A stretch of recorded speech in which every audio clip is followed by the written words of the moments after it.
A Silicon Valley pastor is fighting over $200,000 in fines for holding church services. Pastor Mike McClure reopened his church for indoor services on Pentecost in late May. That's when county officials started imposing fines. He told the Epoch Times that if Walmart is essential and can go there, then so is the church. He said Walmart doesn't have a First Amendment right, but churches do. McClure's attorney filed a suit against the fines. He says county officials haven't responded or tried to stop the church's meetings. He said he thinks officials are afraid public opinion will side with the church. Wisconsin's governor has been backpedaled on COVID-19 restrictions after data showed the state has the third highest number of positive virus cases in the country. Governor Evers is now limiting public gatherings to 25% or no more than 10 people.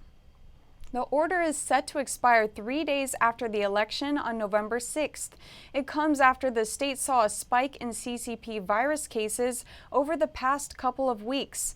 Looking at the data, the state seems to have just hit its peak this month, and hospital capacity is at record high levels. The new order exempts a number of places like religious places of worship, schools, and others. That means the restrictions focus mainly on bars, restaurants, and retail stores to once again limit their indoor capacity. The Chinese Communist Party may soon launch an antitrust investigation into Google. It's accusing the tech company of creating a monopoly with its Android operating system and causing significant losses for Chinese companies like Huawei. Google may soon be facing an antitrust probe from Beijing. China is accusing the internet giant of using its Android mobile operating system to stifle competition. Two sources told Reuters that the proposal was issued by Chinese telecom giant Huawei Technologies last year. It's been submitted to the State Council's Antitrust Committee for a review. One of the sources indicated that the decision whether to launch a probe may be made in October. This after Trump administration accused Huawei of spying for the Chinese regime and barred U.S. companies for supplying the firm. The ban delivered a heavy blow to Huawei's mobile phone business, the main revenue of the company. NTD China expert Tang Jingyuan said the potential investigation into Google is an act of retaliation. He explained that, for now, Beijing is facing a dilemma. If the CCP had retaliated against foreign companies last year, it would have inevitably accelerated the withdrawal of foreign companies' supply chains. This would be a loss for China's capital and technology industry. But facing the United States' continuing technological sanctions, and as it decouples more and more from China, if the CCP didn't retaliate at all, it would cause some negative political effects, leaving the impression that the CCP admits its wrongdoing and is weak. One of Reuters' sources said a potential probe by China would focus on accusations such as Google's market dominance could cause extreme damage to Chinese companies like Huawei. That's because Huawei loses Google support for Android mobile operating systems under the U.S. sanctions, dealing a hit to customers' confidence and company revenue. For years, Beijing blocked Google's search engine, email service, and other apps from entering the Chinese market. Tang Jingyuan said that after all this time, it's unreasonable for China to accuse Google of being a monopoly. The mobile phones made in China use the open-source Android system. This is the manufacturer's choice. Google does not force them to do so. Even for Huawei, Google complies with the U.S. government's ban and no longer provides updates to the Android system. But the Android system that is already installed won't be affected. U.S.-based Chinese financial analyst Wang Jiyan says he believes Huawei has proposed an investigation into Google in order to drive the Android system out of China's smartphone market and win more market share for its own software called Harmony OS. NTD News. Internal documents reveal new biometric databases are being constructed for countries in Asia and Africa. They'll soon store personal info on some countries' entire populations and even their militaries. It's all being built by a Chinese tech company with close ties to Beijing's communist regime. China is known for its massive data collection practices on its own citizens, From facial recognition to blood samples to the country's 200 million surveillance cameras tracking people's every move. But for Beijing, collecting data from the Chinese people only isn't quite enough.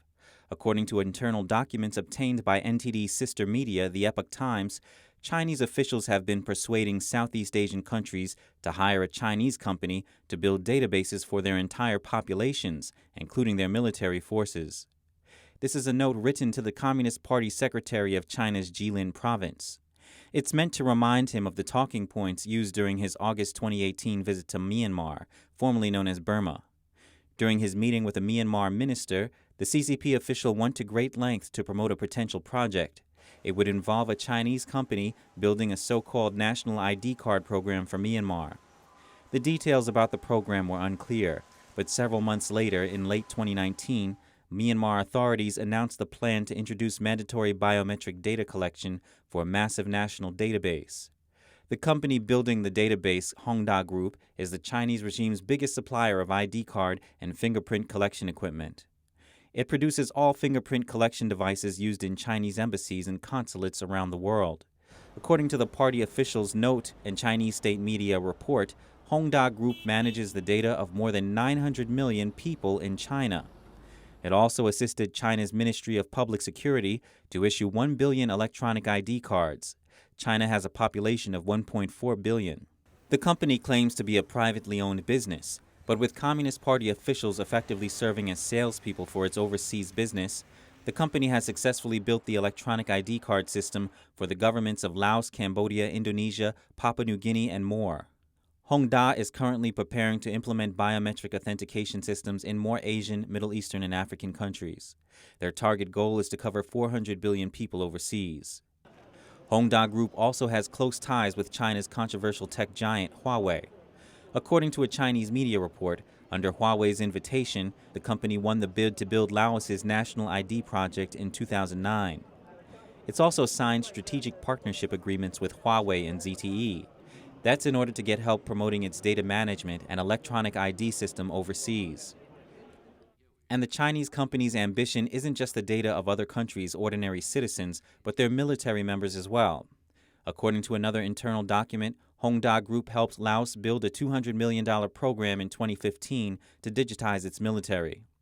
The project includes a database for all military members of Laos, including their photos, fingerprints, records of their daily training, and health condition. The Chinese company also built security control systems for important operations of the country's military, like launching missiles, granting access to important national defense venues, and managing firearms. Hongda isn't the only private company collecting global data that Chinese intelligence agencies can access. Last month, media outlets reported that Chinese firm Zhenhua Data has collected personal information from 2.4 million people around the globe, including many prominent politicians. Nearly 40 countries are calling on the Chinese Communist regime to respect human rights in Xinjiang, Hong Kong, and Tibet. This at the United Nations Committee on Human Rights. Speaking on behalf of the 39 countries, German Ambassador Christoph Heusgen expressed grave concern on the Chinese regime's human rights abuses in Xinjiang, Tibet, and Hong Kong. His statement came during the UN human rights meeting. This is a clear signal that the concerns about the Chinese policy towards the Uyghur minority in Xinjiang, that this concern is growing and it is a worldwide concern. Xinjiang is home to the Uyghur Muslim ethnic group. It's located in northwest China. Heusgen added that the group of countries has seen an increasing number of reports of gross human rights violations in a cross-regional joint statement, pointing out the severe restrictions on freedom of religion or belief. Aside from Xinjiang, he also called out the Chinese regime's imposition of the national security law on Hong Kong, saying it violates China's international legal obligations. British Ambassador Jonathan Allen also criticized Beijing. He called its imposition of the national security law in Hong Kong a serious breach of the legally binding Sino-British Joint Declaration. It violates Hong Kong's high degree of autonomy, and it directly threatens rights and freedoms. It's being implemented with the apparent intention to eliminate dissent. In opposition, Pakistan followed with a statement on behalf of 55 countries supporting China's presence in Hong Kong. Cuba also presented a statement on behalf of 45 countries supporting China's measures in Xinjiang. Among the countries supporting Pakistan and Cuba are Russia, Syria, North Korea, and Venezuela.